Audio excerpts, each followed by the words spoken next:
Ute thieth mapacho ka endi duto koro chiki mondo kaw nonro kod kwan mine kod nyithindo matindo mathoe kinde nyuol kaka achiel kuom okenge ma sirikal kaw mar kedo gi tho makamago. Korwako nyamburko mating'o jotuo moewore kata ambulances kod yedhe manochiw kod riwruok mochung' ne weche thieth e piny mangima WHO e kar jot mare ma Nairobi. Jatend piny Kenya William Ruto ywak ni en gima lit ka mine mathoth kod nyithindo pod wito ngimagi kinde nyuol. Gino mowacho ni kelo nyaka wich kuot maduong' e sirikal. Simproso Kinda nigi ler mar wachni. Tok lipot ne yango ni mine mapek kod nyithindo matindo mathoth thoe ute thieth mapacho ka. Sirikal koro chako chenro mar duoko piny kwan thoe makamago. Okinyi makawuono, riwruok mar thieth e piny ngima mano World Health Organization ojiwo okang' makamano kendo chiwo nyamburko mating'o jotuo moheure 14 kod mwandu mag thieth mamoko e nengo mar omenda maromo shillings milion 350.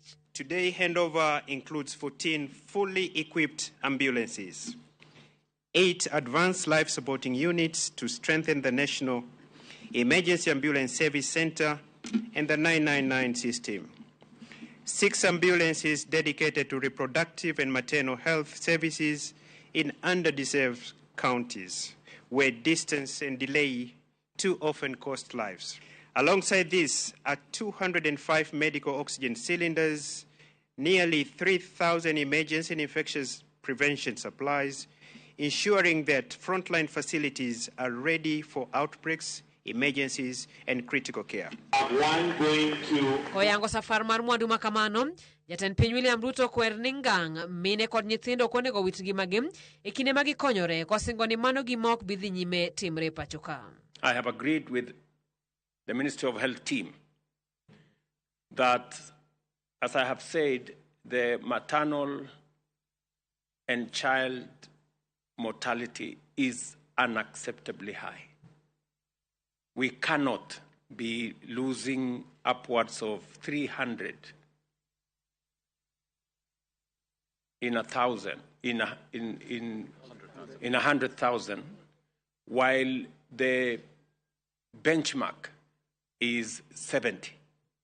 I mean, it is completely unacceptable. Jatend piny olero ni nyamburko go auchiel kata ambulances ibiro tere counties auchiel kamoting'o Elgeyo Marakwet, Marsabit, Siaya, Samburu kod Tana River manyaka sani pod timo marach e geng'o thoe mag mine kod nyithindo matindo. This support goes to the heart of our universal health coverage agenda, advancing safe pregnancies, healthy mothers, thriving newborns, and responsive systems. The new resources will strengthen emergency referral care, improve oxygen capacity, reduce maternal and newborn deaths in high-burden counties, and sharpen our readiness for cholera, mpox, and other public health threats. Kamano bende jatend piny koro golo chik mondo ute thieth duto e pacho ka okaw kwan mar nyithindo kod mine duto matho kinde nyuol kochopo dwe mar adek higa mabiro. Going forward, we have agreed with the DHA is going to provide data, and every facility in Kenya, public or private, every facility must provide data on mothers and children who die in their facilities. I know that there are facilities that continue to hide data on mothers who die or children who die in hospitals. We must get the data right because we must get our act together and reduce the death of mothers and children, especially at birth. Thoe mag nyithindo matindo kod mine kinde nyuol en achiel kuom midhiero madito ma piny Kenya kaloe. Jatend piny koro singo ni piny Kenya dhi keto maino mare duto maneno ni kwan mar mine matho gi nyithindo oduok piny piyo piyo kaka nyalore. Simproso Kinda, Ramogi TV, eliare mar kar jot mar jatend piny Nairobi.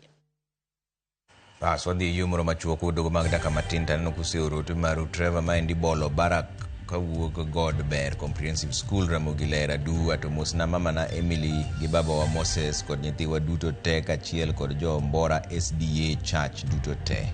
Ramogi TV maendi Pastor Mondi otiche mar gemo nyenyorewa nenu maler mosna jaoda Sara Tieno gi Archbishop Odhiambo Gura gi Bishop Aura gi Olo Yanda. Kamano nitiere machielo kendo Steve Nyakwaragai mar Mombasa wacho ni musna Dana Pamela ka en Sidindi kod My Love Caroline Beatrice Nyarkomala.